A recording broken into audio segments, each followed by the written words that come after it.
Müəllimlər, deməli dünən 03 iyunda fiziki tərbiyədən bilirik ki, tək fiziki tərbiyə deyil, digər ilk dəfəyə sertifikasiyada iştirak edəcək fənlərlə sınaq imtahanı keçirildi və kurikulum sualları diqqətimizə çatdırıldı bizim.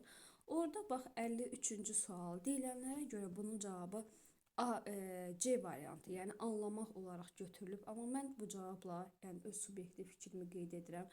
Hətta kitabdan həmin feili də çəkib yerləşdirəcəm ki, niyə narazıyam bu sualın cavabı ilə.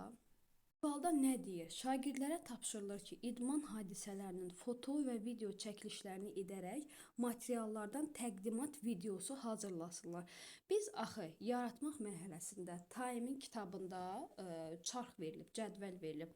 Həmin cədvəlin tərkibində hazırlamaq feili, heç hazırlamaq feilini də qoyaq kənara. Burada bu çəkilişi şagird eləyəcək, düzdürmü? Şagird çəkilişi eləyəndən sonra təqdimat videosunu hazırlayanda təqdimat təqdimat videosunda fərqli dizaynlardan, fərqli nə bilim şəkillərdən istifadə edə bilər, düzdürmü?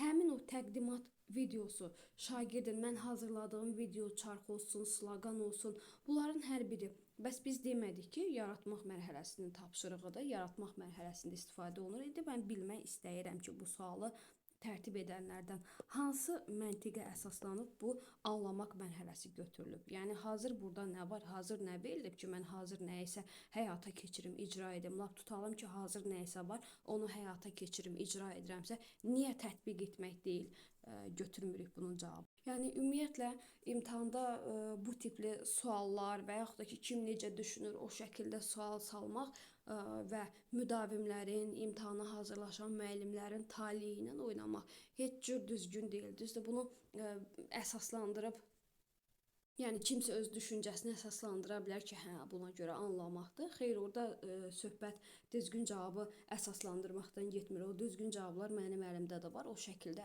əsaslandıra bilərdim.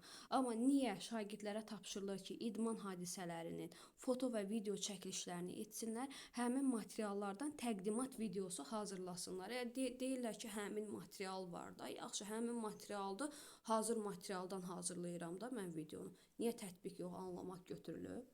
Yəni anlamaq daha sadə mərhələdir. Bir şeyi başa düşmək, anlamaq, bu qədər etap, proses gedən hadisə və yaxud da ki, fəaliyyət anlamaq götürülməsi tamamilə məntiqsizdir. Yəni yenə qeyd edirəm, mənim öz subyektiv fikrimdir. Və fikrimcə də müəllimləri bu qədər dolaşığa salmaq və yaxud da ki, iki başlı suallar hazırlamaq heç məntiqə uyğun deyil.